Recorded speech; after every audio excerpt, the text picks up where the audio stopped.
The PlayStation 5 Pro has flopped out of Sony's fetid womb, and the reaction from people has been apathetic at best or derisive at worst. I mean, fuck, you gotta pay extra for the stand. And what's with calling it Pro?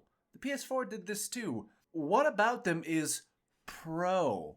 You know, at least when Apple calls something Pro, it has some features that a professional could use. But Sony's misuse of the English language aside, this got me wondering if any mid-generation console refresh has ever been worth it. Console refreshes have actually been around for quite a while. They actually go back all the way to the 90s. Particularly the handhelds. Now, some people might mention the Sega CD, but I'm disqualifying that since it's an add-on and not a separate piece of hardware.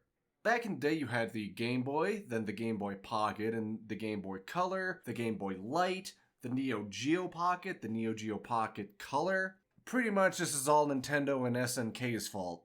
For a while it was only handhelds getting different models, but the hardware was basically the same, so if you had one there was really no reason to get the other. That wasn't until about 2000 when Sony released a redesigned PlayStation 1. It was smaller and designed to be more portable, and you could even buy an attachable screen and a 12-volt power cable so you could play in the car. Which really is the most Y2K thing, isn't it? Sure, you would probably have a Game Boy for a long road trip, but the batteries would die in like an hour. So you'd either have to get one of those shitty portable DVD players to watch Shrek, or you got the portable PS1 if your parents were cool. Even after the turn of the millennium, it was really only Sony who had a console revision, with the PS2 Slim being released after the PS2 Fat, and apparently in 2010, Sony released a TV that had a PS2 built into it, but I don't think that counts. The other consoles didn't have any revisions except for the Dreamcast, that also had one built into a TV, but again, I don't think that counts. The handhelds, though, so many options. You had the Game Boy Advance, the Game Boy Advanced SP, the best one, by the way, the Game Boy Micro. Now, the next generation is when things started to pick up for the home consoles. Of course, you had the PS Triple. each iteration cutting features from the last to make them cheaper. Then the Xbox 360, which had several versions. You had the 360 Core, 360 Premium, the 360 Elite, the 360 Arcade, the 360S, and then finally the 360E. Fuck, there were a lot of different versions of the 360. Most of them were basically identical, besides the upgraded storage and fixed hardware issues. You know, Microsoft could do something really funny by bringing back the Red Ring of Death on like April Fool's Day, just to give all the millennials PTSD. The Wii also got a few different versions, though only near the end of its life. You had the Wii Family Edition, which was just the Wii without the GameCube compatibility, and then the Wii Mini, which removed more features including the Wi-Fi, and it only sold for $99. Onto the handhelds for this generation, you had the DS and the PSP. The DS had the DS Lite, which was $20 cheaper, the DSi, and then the DSi XL, those two being slightly upgraded versions, but had added internet access. The PSP actually had 5 different versions. There's the original 1000, the 2000, which was slimmer and lighter, the 3000, which had a better screen, the PSP Go, which was this abomination. It didn't even have a UMD disk drive, just 16 gigs of flash memory. This is probably the most 2000s looking thing I've ever seen. It looks way too comfortable sitting next to an N-Gage. And finally, there was the PSP Street, which was a budget version that had no Wi-Fi.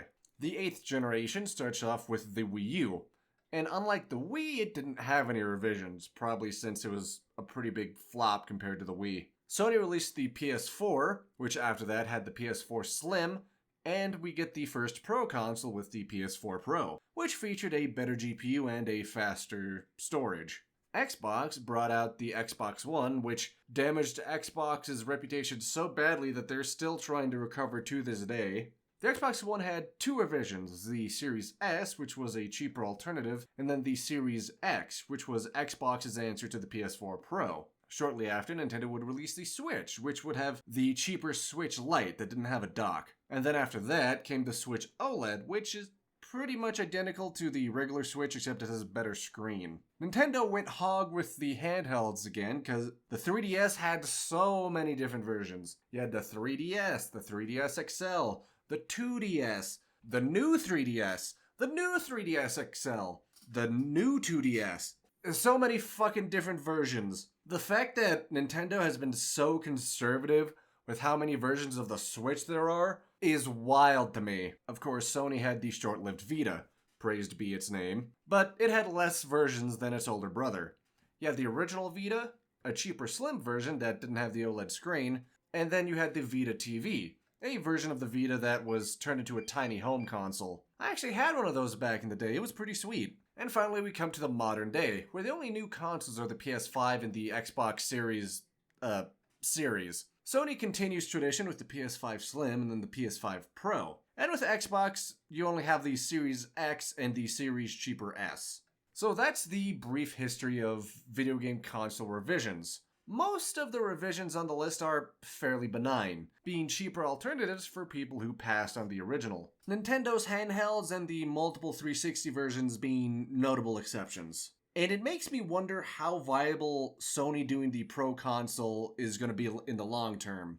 Xbox hasn't made a Pro console since the Xbox One, and Nintendo seems content with the Switch. Hell, even the 3DS remodels were barely even an upgrade compared to the original. And if you think about it, a Pro console revision doesn't make that much sense. You can't make it that much better than the base console because then it makes early adopters feel cheated out of a better product. But because of that, not many people are going to upgrade. You would only be attracting hardcore fans and maybe a few people who decided not to buy the original. I don't think these Pro console revisions are going to stick around long term, especially with how people have reacted to the PS5 Pro. Let me go back to that joke I made at the start of the video. If Sony wants to continue making Pro consoles, then they should actually provide professional features for content creators and indie developers. Like, if the Pro console double as a dev kit that indie developers could use to make games for PlayStation, that would be fucking huge. Like, so many, indie developers would eat them up. The PS5 would actually have a game. And then you could also throw in features for content creators like display ports, a built-in capture card that you can plug straight into a PC, 10 gig Ethernet. You know, something more than just higher resolution. Anyway, I hope you enjoyed the video. A bit of a shorter thing. Next up, I'm talking about Silent Hill 2 Blooper Make. Peace.